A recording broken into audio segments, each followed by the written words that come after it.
క్రీస్తునందు ప్రియులైన పరిశుద్ధ దేవుని బిడ్డలైన వారులారా, దేవుని మహా ఉచితమైన కృపను బట్టి మనందరి జీవితకాల పర్యంతంలో త్రిత్వం తర్వాత 16వ ఆరాధనలోనికి మనం చేరున్నాం. ఈరోజు మనకి ఇవ్వబడిన పాఠాలని మనం ఆలోచన చేస్తుంటే మనం పెద్దగా రెఫరెన్స్లకి వెళ్ళక్కర్లొద్దు. సువార్త పాఠం దయచేసి తెరిచి పట్టుకోండి.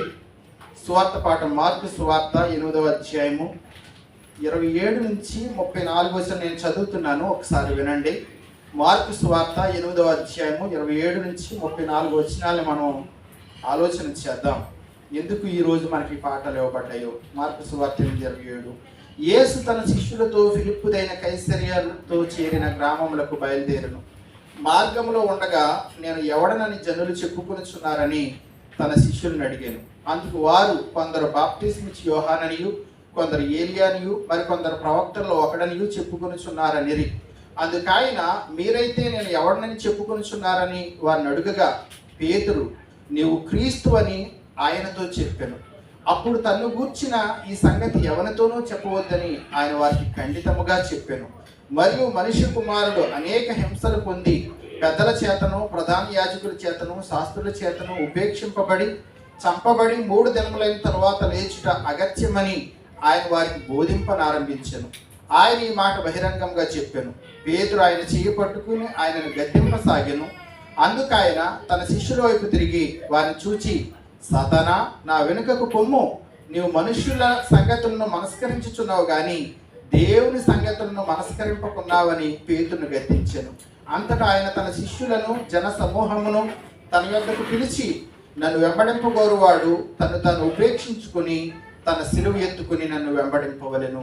ఈ మాటలో యేసుక్రీస్తు ప్రభువారికి శిష్యులకి మధ్య జరుగుతున్న సంభాషణ. క్రీస్తునందు ప్రియ దేవుని బిడ్డలారా, ఈరోజు మన అంశం, వాక్య ధ్యానాంశము, యేసయ్యను గురించి నీ అనుభవం ఏమిటి? యేసయ్యను గురించి నీ అనుభవం అంటే నీ ఎక్స్పీరియన్స్ ఏమిటి? ఈ సమయాన ఈ అంశాన్ని గురించి ఆలోచించారు. ఈరోజు మనం వెనక్కి చూడదు కానీ మన పాత నిబంధన పాఠంలో మనకి కీర్తనలో 116లో దావీదు భక్తుడు అంటున్నాడు, మరణా బంధకాల నుండి నన్ను విడిపించువాడు అని దేవుని స్తుతిస్తున్నాడు. లేకపోతే దేవుని గురించిన టైటిల్స్ కొన్ని ఈరోజు పాఠంలో మీరు చూస్తూ ఉంటే, యెహోవా దయాళుడు, నీతిమంతుడు, ప్రార్థనలు ఆలకించేవాడు, అంటే విజ్ఞాపనలు ఆలకించేవాడు, ఇలాంటి టైటిల్స్ నేటి పాత నిబంధన పాఠంలో మనం చూస్తున్నాం. ఈ సమయాన దావీదు భక్తుడు మిగతా భక్తుల కంటే కొంచెము దేవుని స్తుతించిన విధానం కీర్తనలో డిఫరెంట్గా ఉంటుంది. దేవుని కొన్నిసార్లు ఎలా అడ్రస్ చేస్తూ ఉంటారంటే, దేవుని పిలిచే విధానం, కీర్తనీయుడైన నా దేవునికి మొర్రపెట్టుచున్నాను అంటూ ఉంటాడు. లేకపోతే మరికొంత చోట ఏమంటూ ఉంటాడంటే, ప్రార్థన ఆలకించువాడా అని అడ్రస్ చేస్తూ ఉంటారు. ఇలాంటి దేవుని గురించిన సంబోధనలు, అంటే పిలుపులు, దేవుని పిలిచే విధానం మరి ఎక్కడ కనపడదు. అంటే మిగతా ప్రవక్తల పాఠాల్లో కానీ లేకపోతే కొత్త నిబంధనలో కానీ కనపడదు. ఎందుకు అలా పిలిచాడంటే, యెహోవా దయాళుడని పిలిచిన, నీతిమంతుడు అని పిలిచిన, విజ్ఞాపన ఆలకించేవాడు అంటే ప్రార్థన ఆలకించేవాడని పిలిచిన, ఈ పిలుపులన్నీ ఏంటంటే ఏదో పదాన్ని కొత్తగా ట్రై చేద్దామని కాదు, అది అనుభవంలోంచి వచ్చిన పిలుపు. దావీదు భక్తుడు దేవుని అనుభవించటం ద్వారా, అంటే దావీదు భక్తులు జీవితంలో ఎదురవుతున్న పరిస్థితులు, శ్రమలు, కష్టాలు, యుద్ధాలు, కుటుంబంలో సమస్యలు, వీటన్నిటి ద్వారా ప్రయాణం చేస్తున్నప్పుడు అప్పుడు ఖచ్చితంగా దేవుని ఆధారం చేసుకుంటాడు, మనం కూడా ఆధారం చేసుకుంటాం. అప్పుడు దేవుడు ఎలా అర్థమయ్యాడు అన్న దాన్ని బట్టి దేవుని అలా పిలిచాడు. సరే, ఈరోజు మనం పాఠంలో చూస్తూ ఉంటే కనుక, యేసయ్య అని 12 మంది శిష్యులు ఒక ప్రాంతానికి వెళ్ళారు. ఆ ప్రాంతం పేరు ఫిలిప్పుదైన కైసరియా అనబడిన ప్రాంతం. అక్కడ యేసయ్య 2 ప్రశ్నలు అడిగారు. ఈరోజు పాఠం 2 ప్రశ్నలు. అదేమిటంటే, ప్రజలు నా గురించి ఏమనుకుంటున్నారు, ప్రజలు నా గురించి ఏమనుకుంటున్నారు. రెండవ ప్రశ్న ఏంటంటే, ప్రజల సంగతి అలా ఉంచితే మీరు నా గురించి ఏమనుకుంటున్నారు. అంటే 12 మంది శిష్యులు యేసయ్య గురించి ఏమనుకుంటున్నారు. ఎందుకు ఈ ప్రశ్న అడిగారంటే, శిష్యులు 12 మంది దాదాపు 3.5 సంవత్సరాల నుంచి యేసయ్యతో పాటు ట్రావెల్ చేస్తున్నారు. యేసయ్య ఎక్కడ తింటే అక్కడే తినటం, యేసయ్య ఎక్కడ పడుకుంటే అక్కడే పడుకోవటం, యేసయ్య కొండ మీద ప్రసంగానికి వెళ్తే కొండ మీదకి వెళ్ళటం, యేసయ్య తోటలో ప్రార్థన చేయడానికి వెళ్తే తోటలో ప్రార్థన చేయటం, యేసయ్య సముద్ర తీరానికి వెళ్తే సముద్ర తీరానికి వెళ్ళటం, ఎక్కడికి యేసయ్య వెళ్తే అక్కడికి వెళ్తే ఆయన కూడా పడి వెళ్ళటం. ఈ ఈ నడకలో, ఈ ట్రావెలింగ్లో యేసయ్యని ఎలా అర్థం చేసుకున్నారు, యేసుని గురించి అసలు అవగాహన ఏమిటి అని యేసయ్య డైరెక్ట్గా తన 12 మంది శిష్యులను అడుగుతున్నారు. ఓకే, ఈ పాఠం చాలాసార్లు వచ్చింది. ఈరోజు నా ముందున్న విశ్వాసులైన మిమ్మల్ని కూడా ఇదే ప్రశ్న అడుగుతున్నాను. మన అంశం కూడా అదే. యేసయ్యని గురించి మనం ఈ సంవత్సరంలో చాలా వాక్యాలు వింటూ వచ్చాం. 16 మనం త్రిత్వకాలంలో అప్పుడే 16వ వారంకి వచ్చాం. మొత్తం జనవరి నుంచి చూసుకుంటే ప్రతి ఆదివారం దేవుని గురించి మనం వింటూ ఉన్నాము. ఈ జర్నీలో యేసయ్యని గురించి నువ్వేమి ఎక్స్పీరియన్స్ చేస్తావు? ఈ సంవత్సరం జర్నీ కూడా వదిలిపెడదాం. మనలో అనేక మంది పుట్టినప్పటి నుంచి చర్చిల్లోనే, సండే స్కూల్ ప్రాయం నుంచి, యూత్ ప్రాయం నుంచి, బహుశా మన వయసు ఎంతో, మన వయసు 20 సంవత్సరంలో, 30 సంవత్సరంలో, 40 సంవత్సరంలో, 50 సంవత్సరంలో, బహుశా మనం 20-30 సంవత్సరాలుగా చర్చితో ట్రావెల్ చేస్తున్నాం, బైబిల్తో ట్రావెల్ చేస్తున్నాం, దేవుని గురించిన అనుభవాలు మనం కలిగి ఉంటున్నాం, దేవునితో సహవాసం చేస్తున్నాం. యేసుక్రీస్తు ప్రభు వారి గురించి పాస్టర్ గారు చెప్పిన ప్రసంగాలు, లేకపోతే బైబిల్లో చదివిన ఈ దృష్టికోణాలు ఒక ఎత్తు, ఇదంతా ఒక ఎత్తు. అంటే ఇవి ఎవరి ద్వారానో నువ్వు వింటున్నాయి. ఇవి కాకుండా మన జీవితంలో కొన్ని అనుభవాలు కలిగి ఉంటాం. కొన్నిసార్లు చాలా భయంకరమైన సిచ్యుయేషన్ చూస్తాం, కొన్నిసార్లు చాలా బలహీనత పడతాం, కొన్నిసార్లు ఊహించని పరిస్థితులు వస్తాయి, కొన్నిసార్లు సంతోషం వస్తుంది, కొన్నిసార్లు దేవుడు అద్భుతంగా విడిపిస్తాడు, కొన్నిసార్లు దేవుడు హెచ్చిస్తాడు, కొన్నిసార్లు నవ్విస్తాడు, కొన్నిసార్లు బాధపడతాడు. ఈ అనుభవాలు అందరికీ కూడా ఇవి కామను, ఎవరు అతిథులు కాదు, అందరికీ కామను. ఈ జర్నీలో నీ వయసు ఎంతో, నీ అనుభవం ఎంతో, యేసుని గురించి చేసిన ఎక్స్పీరియన్స్లో యేసయ్యని ఎలా అర్థం చేసుకున్నావు, యేసయ్య నీకు ఎలా అర్థమయ్యాడు అన్నది ఈరోజు ప్రశ్న. ఈ సమయాన్ని మనం ఆలోచన చేస్తుంటే ఒక మాట నేను చెప్పడానికి ఇష్టపడుతున్నాను. మనకి ఆర్టిస్ట్ ఉన్నారు కదా, ఇప్పుడు మనకి అక్కడ బొమ్మలు ఉన్నాయి, కొన్ని పిక్చర్స్ ఉన్నాయి చూడండి. అక్కడ ఒక ఆర్టిస్టు ఆ ఆర్ట్ గీయాలంటే అది పేపర్ మీద గీయటానికి ముందు ఆ ఆర్ట్ ఎక్కడ ఉంటుందంటే, ఆ దృశ్యం ఎక్కడ ఉంటుందంటే తన హృదయంలో మొదట ముద్రించుకుంటాడు. తన హృదయంలో ఉన్న రూపాన్ని, లేకపోతే ఒక పిక్చర్ చూసి అక్కడ వేస్తుంటే కనుక ముందు ఆ పిక్చర్ తన హృదయంలో ముద్రించుకుంటాడు. తన హృదయంలో ఉన్న ముద్రని అక్కడ ప్రజెంట్ చేస్తాడు. అప్పుడు ఒక ఆర్ట్ అవుతుంది అది. అలాగే ఒక మ్యూజిషియన్, ఒక సంగీతకారుడు ఒక పాటని రూపకల్పన చేయాలంటే, ఒక సంగీతాన్ని రూపకల్పన చేయాలంటే ఆ పాట బయటికి రాకముందు ఆ పాట ఎక్కడ ఉంటుంది, అసలు ఆ పాటకి ఊపిరి ఎక్కడ పోస్తుంది, పురుడు ఎక్కడ పోసుకోవటం, ఆ పాట రూపకల్పన ఎక్కడంటే మొదట ఆ మ్యూజిషియన్ యొక్క హృదయంలో ఆ పాట ఉంటుంది. అతని మనస్సులో ఉంటుంది ఆ పాట. మనస్సులో ఒక రాగం కట్టుకుంటాడు, మనస్సులో ఒక పదాలు ఊహిస్తాడు, మనస్సులో ఉన్న పదాలని రాగంలో పెట్టి ఒక పాటగా బయటికి తీసుకొస్తుంటాడు. ఇప్పుడు ఉదాహరణకి నేనే ఉన్నాను, ఈ ప్రసంగం చేయాలనుకుంటున్నాను. ఈ ప్రసంగం మీకు చేసే ముందు ఈ ప్రసంగం ఎక్కడ ఉండాలి, అసలు నా హృదయంలో ఉండాలి. నా హృదయంలో పుట్టిన ప్రసంగం ఇప్పుడు మీతో పంచుకుంటున్నాను అనమాట. మొదట ఈ ప్రసంగం నా హృదయంలో పుట్టాలి, నేను ఎక్స్పీరియన్స్ చేయాలి, నేను అనుభవించాలి. నేను అనుభవించిన దానిని ఇప్పుడు మీకు తెలియజేస్తున్నాను. సరే, ఈ సమయాన్ని మనం ఆలోచన చేస్తుంటే దేవుని గూర్చిన మన అవగాహన, దేవుని గూర్చిన మన యొక్క ఆలోచన, దేవుని గూర్చిన మన ఎక్స్పీరియన్స్ ఎలాంటిదంటే, మనం చిన్నప్పుడు ఒక పద్యం చదువుకున్నాం. ఎలిమెంటరీ స్కూల్లో పద్యం ఉంటుంది. ఏమిటంటే, కొండ అద్దమందు కొంచెమై ఉండదా అంటూ ఉంటాడు వేమన. ఏమంటూ ఉంటారంటే, కొండ అద్దమందు కొంచెమై ఉండదా. కొండ అంటే ఏంటి? కొండ అంటే బైబిల్లో ఉంటుంది కదా, నా కొండ నా కోట నీవే. కాబట్టి కొండ అంటే దేవుడు, కొండ అంటే దేవుడు. దేవుడు ఎంత గొప్పవాడు?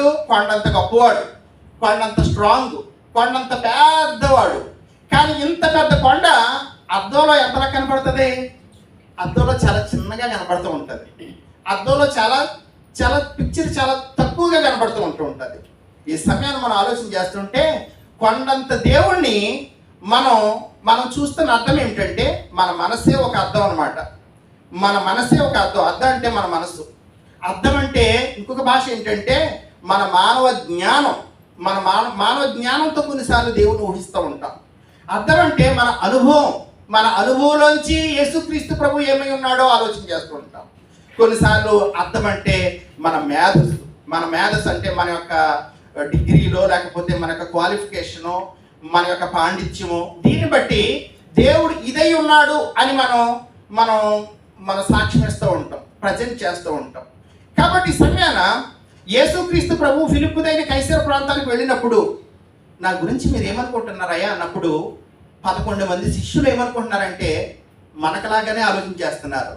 కరుణామయుడు సినిమా చూసిన తర్వాత దేవుని అందరూ ఎలా ఊహిస్తున్నారంటే ఆ విజయ్ చంద్ర రూపంలో ఒక మానవ మాతృడిగా, ఒక శరీరధారిగా, ఒక మానవ మాతృడిగా ఊహిస్తున్నారు. నేటికి కొందరు ఇలాంటి ఆలోచనతోటే ఉన్నారు. 11 మంది ఇలాంటి ఆలోచనతో ఉన్నారు. కానీ ఒక్క పేతురు మాత్రం ఏమంటున్నారంటే అక్కడ మనం చదువుతున్నాము, అయితే పేతురు నీవు క్రీస్తువి అంటున్నాడు.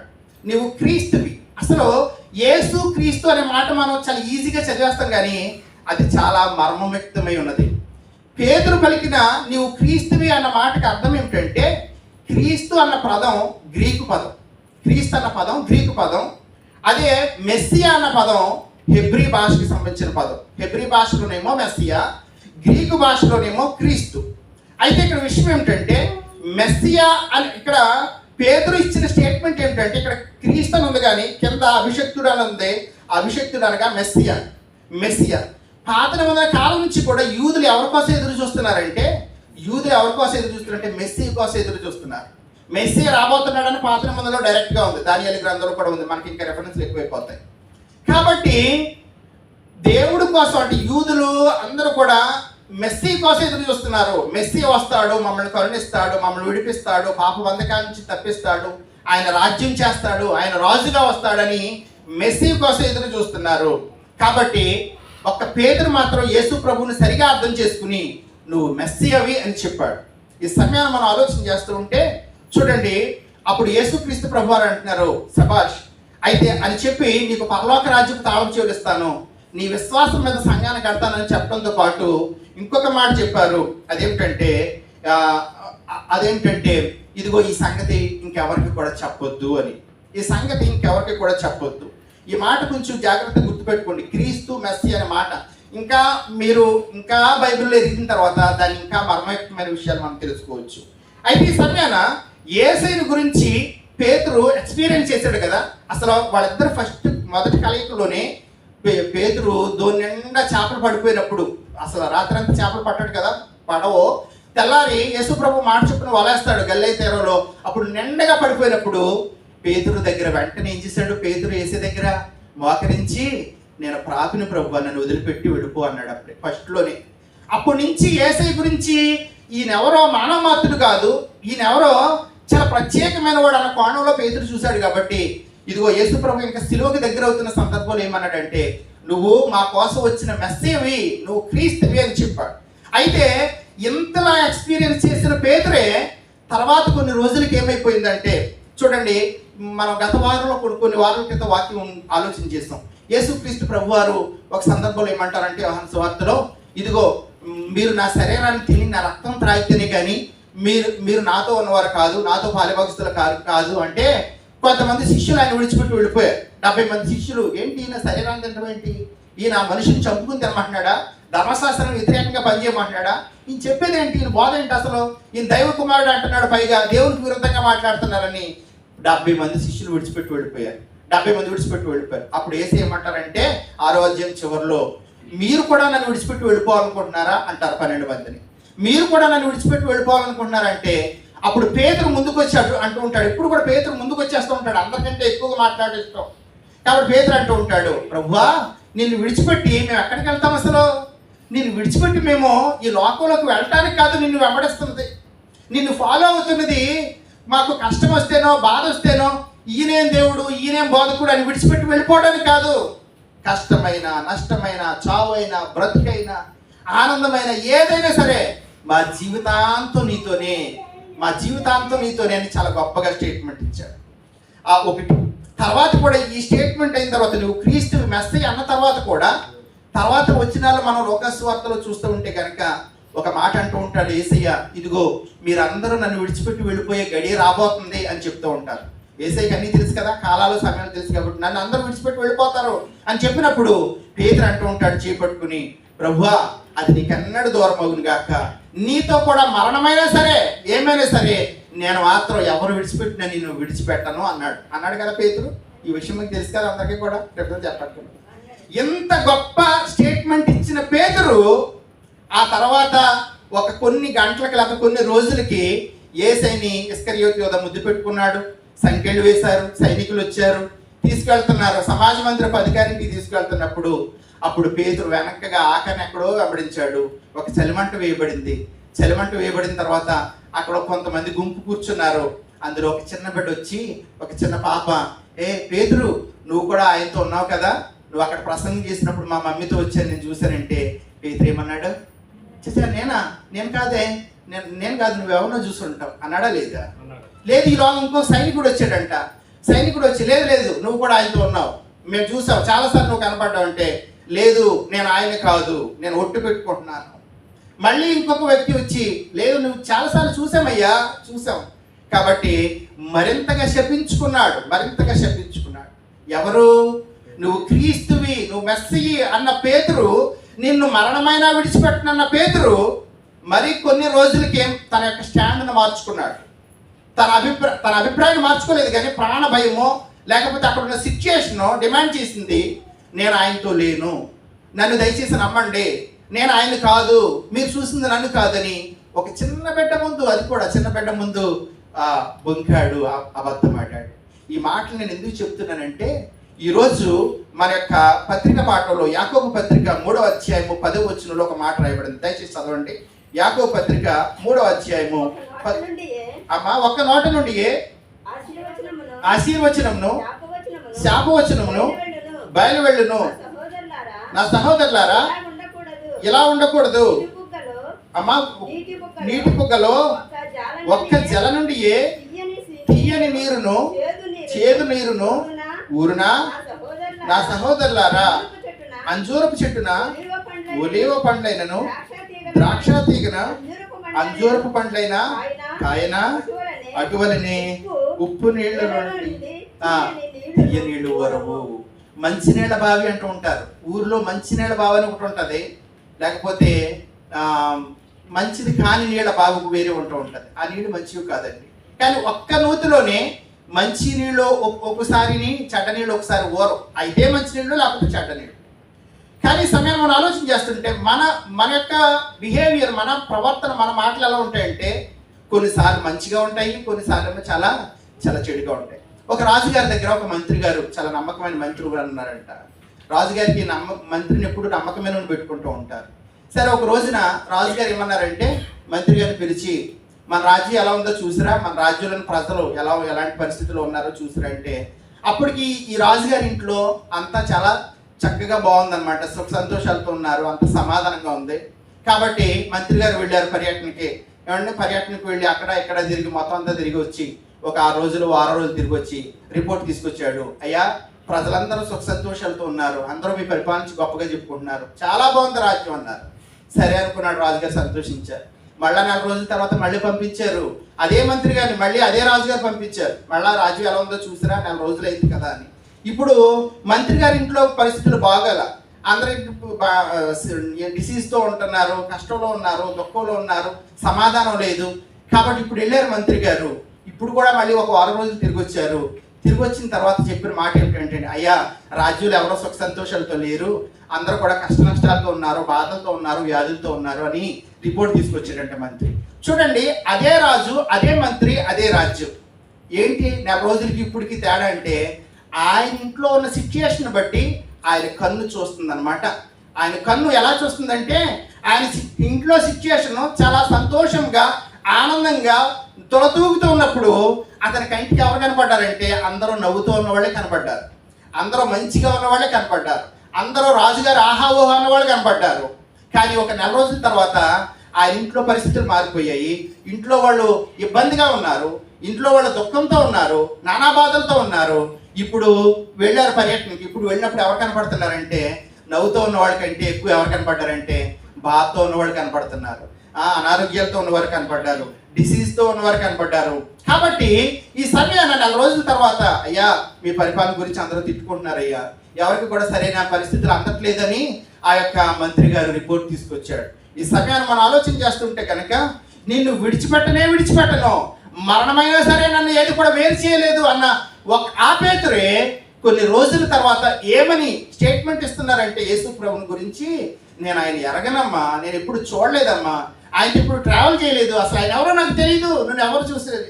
ఏమనుకుంటున్నావు? క్రీస్తునందు ప్రియమైన బిడ్డ, ఇది పేతురు ఎక్స్పీరియన్సే కాదు, మనందరంలో కూడా పేతురు ఉంటాడు. మనందరం కూడా దుడుకు పేతురు లాంటి వాళ్ళమే. కొన్నిసార్లు మన యొక్క విశ్వాసం ఎలా ఉంటుందంటే పొంగి పొరలుతూ ఉంటుంది అనమాట. దేవుడు మన జీవితంలో మేలు చేస్తున్నప్పుడు, ఆశీర్వాదాలు పొందుకుంటున్నప్పుడు, దేవుడు మనకు అన్ని సుఖ సౌఖ్యాలు ఇస్తున్నప్పుడు, మన పిల్లలు మంచి రిజల్ట్తో పాస్ అవుతున్నప్పుడు, మంచి ఉద్యోగాలు పొందుకుంటున్నప్పుడు, మనకు మంచి ఆరోగ్యం ఉన్నప్పుడు ఎలా ఉంటుందంటే దేవుడు ఎంత గొప్పోడండి, నిజంగా దేవుడు ఎంత మేలు చేశాడండి, దేవుడు ఎంత తప్పించాడండి, దేవుడు ఎంత హెచ్చించాడండి, అసలు దేవుడు లేకపోతే మనం ఎక్కడ అంటూ ఉంటాం. అదే వ్యక్తి ఒకవేళ వాళ్ళ ఇంట్లో కనుక పరిస్థితులు బాగోలేకపోతే, వాళ్ళ పిల్లలు చెప్పిన మాట వినకపోతే, దొరలవాట్లకు లోనైతే, ఏదైనా వ్యాధి బాధ బలహీనత వస్తే, అప్పుల బాధతో ఉంటే, అనేక రకాలైన సమస్యలతోటి, ఉద్యోగంలో సమస్య, కుటుంబంలో సమస్యలతో ఉంటే కనుక అదే వ్యక్తి అదే నోరు దేనికి ఏమంటూ ఉంటుందంటే, ఏమోనండి దేవుడు మాకు అన్ని కష్టాలే పెడుతున్నాడు, మా అందరూ బాగానే ఉన్నారు ప్రపంచంలో, నా ఒక్కడికి ఈ కష్టం, నా ఒక్కడికి ఈ బాధ, నాకు ఒక్కడికి ఈ యొక్క దుఃఖము అని అదే వ్యక్తి అదే దేవుడి గురించి ఏమని మాట్లాడతారంటే మన యొక్క వెర్షన్ మారిపోతూ ఉంటుంది. దేవుని గురించే కాదండి, ఈ లోకంలో కూడా ప్రియమైన బిడ్డలారా, మనం కూడా తోటి వాళ్ళ పట్ల కూడా ఇలాగే ఉంటూ ఉంటాం. మన తోటి సహోదరుల పట్ల కూడా ఇలాగే ఉంటూ ఉంటాం. వాళ్ళతో అవసరం ఉందనుకోండి, మాటలు చాలా ఒబ్బిడిగా ఉంటాయి, చాలా తీయగా ఉంటాయి. అవతల వ్యక్తిని చాలా ఇష్టపడతాం అనమాట, చాలా ఇష్టపడతాం. అవసరం తీరిపోయిన తర్వాత మన మాటలు ఎలా ఉంటాయి, చాలా మారిపోతాయి అనమాట, లెక్కలేని తరంగా ఉంటాయి. అప్పుడు అడ్జస్ట్ అవ్వమన్నమాట. ఒకవేళ అప్పుడు అడ్జస్ట్మెంట్ ఉండదు, అతనేంటి గొప్ప, ఏం చేశాడు అని అలాంటి మాటలు మనకి వస్తూ ఉంటాయి. మన జీవితంలో కూడా తోటి మనుషుల పట్ల, సాటి మనుషుల పట్ల మనం సంతోషమైన అట్మాస్ఫియర్లు ఉంటే ఒకలాంటి మాటలు వస్తాయి, ఒకలాంటి సాక్ష్యం వస్తుంది. ఒకవేళ ఒక పెయిన్ అనుభవిస్తుంటే, ఒకవేళ హాస్పిటల్లో ఉంటే కనుక, ఒక దుఃఖంలో సఫరింగ్లో ఉంటే కనుక, అప్పుడు మన మాటలు వేరేగా వస్తూ ఉంటాయి. ఒక్క నోటి నుండే మంచి నీళ్లు చెడ్డ నీళ్లు వస్తాయా? అలాగే ఏమంటున్నారు యేసయ్య, అంజూరపు చెట్టున ఒలివ పండ్లు కాస్తాయా? ఒలివ చెట్టున ఒలివ పండ్లే కాస్తాయి, కానీ అంజూరపు చెట్లు ఒలివ కాయలు ఈ సీజన్లో ఒకటి కాస్తాయా అని యేసయ్య ప్రశ్నిస్తున్నారు. క్రీస్తునందు ప్రియమైన బిడ్డలారా, కాబట్టి ఈ సమయాన్ని మనం ఆలోచన చేస్తుంటే మన మాటలు ఈరోజు ఏ రీతిగా ఉన్నాయి? ఒక్క నోటితోనే ప్రభువును స్తుతిస్తామంట, అదే నోటితోటి తోటి వాడిని శపిస్తామంట. దేవుని మందిరంలోనేమో దేవునికి స్తోత్రము గానము చేయటే మంచిదని మనం పాడే ఈ నోరే బయటకు వెళ్ళిన తర్వాత కలిగి అతనేం మనిషి అండి, అతను దుర్మార్గుడండి, వాళ్ళ అబద్ధాలోడండి, అలాంటి వాళ్ళండి, మోసగాళ్ళండి. ఇదే నోరు క్రీస్తునందు ప్రియమైన బిడ్డలారా, ఈ నోరుని మనం ఎలా ఉపయోగిస్తున్నాం?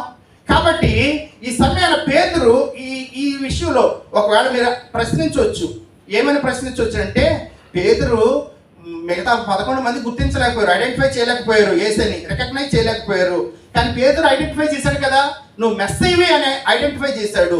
మరలా ఎలాగా పాపంలో పడిపోయాడండి, ఎలా తప్పిదలో పడిపోయాడండి అంటే కనుక, అసలు మెస్సియా అనే పదం దేనికి సంబంధించిందంటే, రెండవ రాకడలో యేసు ప్రభు వచ్చేదానికి సంబంధించిన పదం మెస్సియా అనే పదం. రెండవ రాకడలో ఆయన వచ్చే దాని గురించి చెప్పిన పదం మెస్సి అనే పదం. మెస్సి అనగా రాజులకు రాజు, సర్వాధిపతి, ఆల్మైటీ గాడ్ అనమాట. మెస్సి అనే ఆయనకి మరణం ఉండదు, ఆయన సర్వయుగాలు పరిపాలన చేస్తాడు. అదే మధ్యాకాశంలో జరిగే పరిపాలన, అది మెస్సియా. కాబట్టి ఇప్పుడు యేసు ప్రభు ఎక్కడున్నారు? మొదటి రాకలో ఉన్నారన్నమాట. అప్పుడు యేసుగా వచ్చింది దేనికోసం అంటే, అదే చెప్తున్నారు, నేను క్రీస్తున్న సంగతి అంటే మెస్సియా అన్న సంగతి ఎవరికి చెప్పొద్దు. ఇదిగో నేను వచ్చింది ఎందుకోసం అంటే, మనం యెరూషలేముకు వెళ్ళబోతున్నాం, అక్కడ మనుష్య కుమారుడు శ్రమలు పొందుతాడు, హింసింపబడతాడు, ప్రధాన యాజకుల చేత, శాస్త్రుల చేత సఫర్ అయ్యి ఆయన సిలువకెక్కి అతనితో సరిపోలేదు, కానీ 3వ దినాన ఆయన తిరిగి సజీవుడిగా లేస్తాడు అని చెప్తున్నాడు. కాబట్టి యేసు ప్రభు ఈ లోకానికి వచ్చిన ఉద్దేశాన్ని చెప్తున్నారు. ఈ ఉద్దేశం చెప్పేటప్పటికి చూడండి, అక్కడ మార్కు సువార్తలో ఏమంటూ ఉంటాడు, 8వ అధ్యాయం 33 చూడండి. అందుకు ఆయన శిష్యుల వైపు తిరిగి వారిని చూచి, సాతానా, నా వెనుకకు పొమ్ము, నీవు మనుషుల సంగతులను మనస్కరించుచున్నావు గాని దేవుని సంగతులను మనస్కరింపకున్నావని పేతురు గద్దించి. చూడండి, యేసు ఏమంటున్నారంటే, బాబు మనం ఇప్పుడు ఇక్కడ మన ప్రయాణం ఎక్కడికంటే యెరూషలేముకి వెళ్ళబోతున్నాం, వెళ్ళిన తర్వాత అక్కడ ఇంకా నేను తిరిగి రాను, మీరు కూడా అక్కడ ఉండి నా కోసం ప్రార్థన చేస్తారు, నేను హింసించబడి చనిపోతానని చెప్తున్నారు. చూడండి, మన పిల్లలు కొన్నిసార్లు ఏదైనా అంటే ఈ లాంగ్వేజ్ మీకు క్యాచ్ అవుద్దని ఆ పదం ఉపయోగిస్తున్నాను, అశుభకరమైన మాట ఉపయోగించనుకోండి, కొన్నిసార్లు తెలియక ఏదైనా మరణాన్ని గురించి లేకపోతే ఏదైనా మాట ఉపయోగించినప్పుడు పెద్దోళ్ళు ఏమంటారంటే, మరి బుద్ధి లేదా, అలాంటి మాటలు పలకూడదు, పైన దేవదూతలు ఉంటారు, ఆమెన్ ఆమెన్ అంటూ ఉంటారు, కాబట్టి అలాంటి మాటలు అనకూడదు అంటూ ఉంటారు. అది దేన్ని సూచిస్తుందంటే మన బిడ్డ మీద ఉన్న అతి ప్రేమను సూచిస్తుంది. అతి ప్రేమ. ఇక్కడ కూడా పేతురుకి యేసయ్య మీద ఉన్న అతి ప్రేమ అయి ఉండొచ్చు, లేకపోతే పేతురు యొక్క అవివేకం అయి ఉండొచ్చు. అవివేకం. మూడోది పేతురు యొక్క అజ్ఞానం అయి ఉండొచ్చు. ఎందుకంటే అంతకు ముందేమో గుర్తించాడు నువ్వు వెస్తీవని, వెంటనే మళ్ళీ అజ్ఞానం వచ్చుండొచ్చు, మానవమతుడు, మనం చెప్పలేం.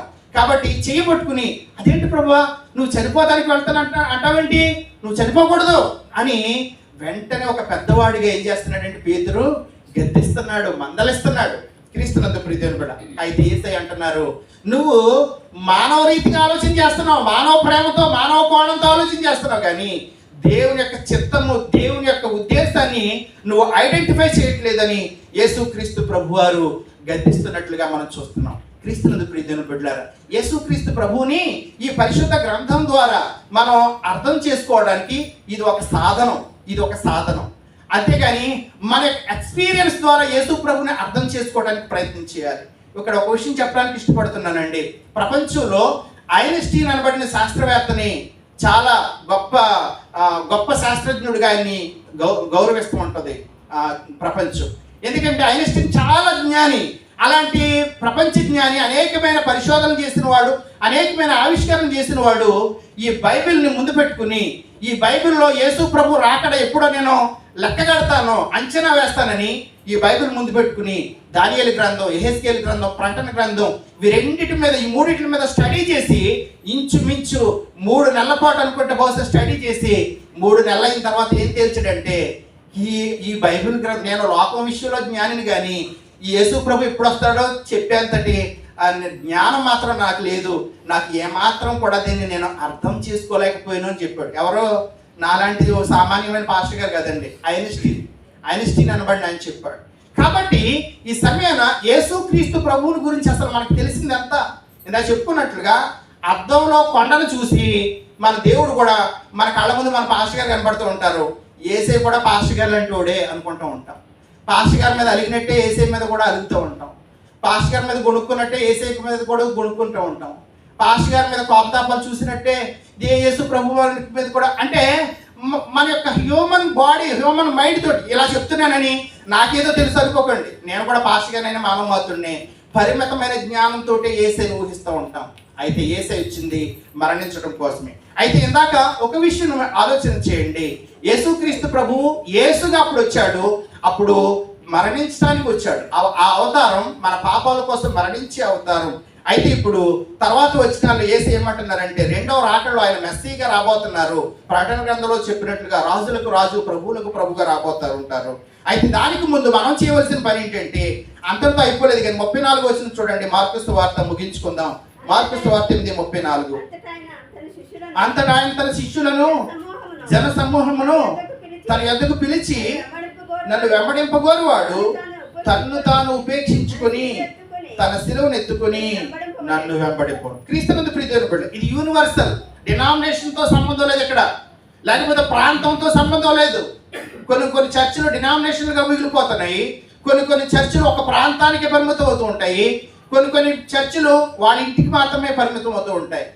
ఏ డినామినేషన్ అయినా, ఏ వ్యక్తి అయినా, ఇక్కడ విశ్వాసి అనేవారు ప్రతి ఒక్కరికి కూడా ఫండమెంటల్ ఒకటే. ప్రభు చెప్తున్నారు, నన్ను వెంబడింపగోరు వాడు తను తాను ఉపేక్షించుకొని తన శిలువను ఎత్తుకుని నన్ను వెంబడించుకోవాలి. ఇది ఫండమెంటల్. క్రీస్తునందు దేవుని బిడ్డలారా, అసలు ఈ సమయాన శిలువ అనేది మనకి ఏం నేర్పిస్తుంది? మనం అనునిత్యము శిలువను చూస్తూ ఉంటాం, అనునిత్యము శిలువను చూస్తూ ఉంటాము. అనేక చోట్ల శిలువను మనం లేకపోతే ధరిస్తూ ఉంటాము. శిలువ మనకి ఏం నేర్పిస్తుంది? శిలువ మనకి ఏం నేర్పిస్తుంది అంటే, శిలువ యేసయ్య మన కోసం ఏం చేశాడో చూపిస్తుంది, మనకి నేర్పిస్తుంది. రెండోది, మనం యేసు కోసం ఏం చెయ్యాలో కూడా చూపిస్తుంది. యేసయ్య మన కోసం ఏం చేశాడు? శిలువ కనబడ్డదంటే శిలువలో ప్రాణం పెట్టాడు, సిలువలో ప్రాణం పెట్టాడు. ఇప్పుడు అది అయిపోయింది చరిత్రలో. ఇప్పుడు మనం చేయవలసింది ఏంటంటే సిలువను ఎత్తుకుని మనం ఆయన ఏం చేయాలంట, వెంబడించాలి. అంటే యేసు కోసం జీవించాలి. యేసు కోసం జీవించాలి. సిలువను ఎత్తుకుని వెంబడించడం అంటే చాలా మంది రోజుల్లో ఒకవేళ మనం కూడా యేసు ప్రభులాగా పేతులాగా చక్క సేవకు దిగొట్టబడటమేమో అనుకుంటూ ఉంటున్నాం. అది కాదండి అర్థం. అది కాదు. ఒక పదార్థ సంబంధమైన సిలువకి మనం ఏదో హింసించబడటం, హతసాక్షులు అవటం, అది కాదు సిలువ యొక్క ఉద్దేశం. ఈ సమయాన్ని మనం ఆలోచన చేయడం అంటే ప్రతి ఒక్క విశ్వాస జీవితంలోనూ, ప్రతి కుటుంబంలోనూ, దేవుని ఎరిగిన ప్రతి వ్యక్తికి కూడా ఎప్పుడో ఒకప్పుడు సిలువ అనుభవం అనేది ఎదురవుతూ ఉంటుంది. కొంతమందికి చాలాసార్లు ఎదురవుతూ ఉంటుంది. సిలువ అంటే చేయని తప్పుకు నిందించబడటం. చాలాసార్లు మనం చెయ్యని తప్పుకు మనం నిందించబడాల్సి వస్తూ ఉంటుంది. సిలువ అంటే అవమానాన్ని అనుభవించడం, మంచి చేసి కూడా కొన్నిసార్లు అవమానాన్ని అనుభవించడం సిలువ సాదృశ్యంగా ఉంది. సిలువ అంటే కొన్నిసార్లు మనల్ని అందరూ వదిలిపెట్టి వెళ్ళిపోతారు. అందరూ, మన స్నేహితులు, మన బంధువులు, ఆఖరికి మన ఇంట్లో వాళ్ళు కూడా అర్థం చేసుకోరు. వదిలిపెట్టి వెళ్ళిపోవడం అంటే ఇక్కడ ఎక్కడికో వెళ్ళిపోవడం కాదు. కొన్నిసార్లు నిన్ను అర్థం చేసుకోరు, అంతే. నీ అభిప్రాయాన్ని ఎవరు గౌరవించరు. నువ్వెవరికి అర్థమవ్వవు. నీ ఆలోచన ఏంటో, నీ విధానం ఏంటో, నువ్వు తీసుకున్న స్టాండ్ ఏంటో నువ్వెవరికి ఏమీ అర్థమవ్వవు. కాబట్టి అందరూ నీతో ఎడమైపోతూ ఉంటారు. అంటే ఎందుకు వచ్చింది మనం అని మాట్లాడరు, దూరం పెడతారు. అది సిలువ. సిలువ అంటే ఇంకా ఆలోచన చేస్తుంటే సిలువ అంటే కొన్నిసార్లు సహించడం. కొన్నిసార్లు భర్త భార్యతోటి సరైన సహవాసం కలిగి ఉండరు కొన్ని కుటుంబాల్లో. అలాంటి భర్తను సహించడం సిలువే. కొన్నిసార్లు భార్య మాట వినదు, భార్య చెప్పినట్లుగా నడుచుకోదు, లేకపోతే లోకాశలు, లేకపోతే గొప్పతనాలు ఎక్కువ. అలాంటి భార్యని సహించడం కూడా సిలువే. కొన్నిసార్లు బిడ్డలు సరైన రీతిలో ఉండరు, వాళ్ళ ప్రవర్తన సరిగా ఉండదు, వాళ్ళు ఎందుకు పనికి రాకుండా అవుతూ ఉంటారు ఏలీ కుమారులాగా. అది కూడా సిలువే. క్రీస్తునందు ప్రియమైన బిడ్డలారా, ఈ సమయాన్ని ఆలోచించేయండి. ఏమంటున్నారంటే నన్ను వెంబడింపగోరు వాడు తాను ఉపేక్షించుకొని తన సిలువను ఎత్తుకుని నన్ను వెంబడించవాలి. చాలాసార్లు మనం యేసు ప్రభువు నమ్ముకుంటే అన్నీ మారిపోతాయి. ఒక పిక్చర్ ఏదో మంత్రదండాలు అలా మారిపోయినాం. కానీ నిజానికి ప్రభు చెప్తున్న మాట అంటే ప్రతిరోజు ఇలాగే ఉంటుందని కాదు, ఎప్పుడో ఒకప్పుడు ఇలాంటి ఎక్స్పీరియన్స్లు జరుగుతూ ఉంటాయి. ఆర్థిక నష్టాలు, కోపతాపాలు, కుటుంబంలో సమాధానం లేకపోవడం, అందరూ విడిచిపెట్టి వెళ్ళిపోవడం, అవమానాన్ని పొందడం, అందరూ నీ గురించి వేరువేరుగా మాట్లాడుకోవడం, దూషించడం, ఈ అనుభవాలు కూడా నడుస్తున్నప్పుడు ఏంటి నా దేవుడు ఎలా చేస్తాడు, ఎందుకు నన్ను ఇలా ఒంటరిగా వదిలేశాడు అనుకోకూడదు. ఆయన అంటున్నాడు చూడండి, దేవుని ఎన్నుకున్న బిడ్డల విషయంలోనే ఇలా జరుగుతుంది. ఇంకా చెప్పాలంటే దేవుడు ఎన్నుకున్న బిడ్డల విషయంలోనే. అక్కడ హబక్కుకి చూస్తూ ఉంటాం కదా, అంజూరపు చెట్లు పూయకుండా, ద్రాక్ష చెట్లు ఫలింపకపోయినా, ఏమంటే శాలలో పశువులు లేకపోయినా, చేతిలో పంట రాకపోయినా, నేను నా రక్షణకర్తని యెహోవా యందు ఒక్కటి లేదంటే సంతోషించడానికి. తనకు అన్నీ ఉన్నాయి, పొలం ఉంది, గాది ఉంది, మేడ ఉంది, మిద్దె ఉంది, అన్నీ ఉన్నాయి, ఒక్కటి కూడా ఫలసాయం లేదు. అయినప్పటికీ కూడా నా దేవుడు ఉన్నాడు, నేను ఆనందించడానికి నా దేవుడు ఉన్నాడని సంతోషిస్తున్నాడు. ఈ సమయాన్ని ఆలోచించేయండి. సిలువ అనేది ఒక పరీక్ష. ప్రీతిన బిడ్డ పరీక్ష. ఈ ట్రావెలింగ్లో కూడా, ఈ జర్నీలో కూడా మనం కొన్నిసార్లు ఉద్యోగంలోనో, కుటుంబంలోనో, ఇంకో ఎక్కడో ఏదో ఒక సఫరింగ్ అనుభవిస్తున్నప్పుడు, ప్రభువా నువ్వు నన్ను ఎన్నుకున్నావేమో, నేను నీకు నమ్మకంగా ఉండే భాగ్యం దయచి, నిన్ను ఎక్కడ దూషించకుండా, నిన్ను ఎక్కడ అవమానించకుండా, నిన్ను ఎక్కడ నిందించకుండా ఉంచే మనసు దయచి. దావీదుని దేవుడు ఎందుకు హృదయానుసారుడు అని బిరుదిచ్చారు అంటే, దావీదు ఎటువంటి పరిస్థితుల్లో కూడా దేవుణ్ణి బ్లేమ్ చేయలేదు, దేవుని నిందించలేదు కూడా. ఎలాంటి సిచ్యువేషన్ అయినా ఇలాంటి పిల్లల్ని ఇచ్చేవేంటి అనుకోలేదు దేవుడు. కాబట్టి ఈ సమయాన్ని మనం కొన్ని భరించాలి, కొన్ని ఓపిక పట్టాలి, కొన్ని ఓర్చుకోవాలి, కొన్ని సహించాలి, కొన్ని ప్రేమించాలి. అప్పుడే నిజమైన క్రైస్తవుడు అవుతాం. ఇలాంటి అనుభవాలు కూడా వెళ్తున్నామా? ఈరోజు మన యొక్క అంశము యేసుని గురించి నీ అనుభవం ఏమిటి? యేసుని గురించి ఎవరో చెప్పిన మాటలు వద్దు, నీకు నువ్వు పర్సనల్గా ఎక్స్పీరియన్స్ చేద్దాం. యేసు నీకేమై ఉన్నాడు?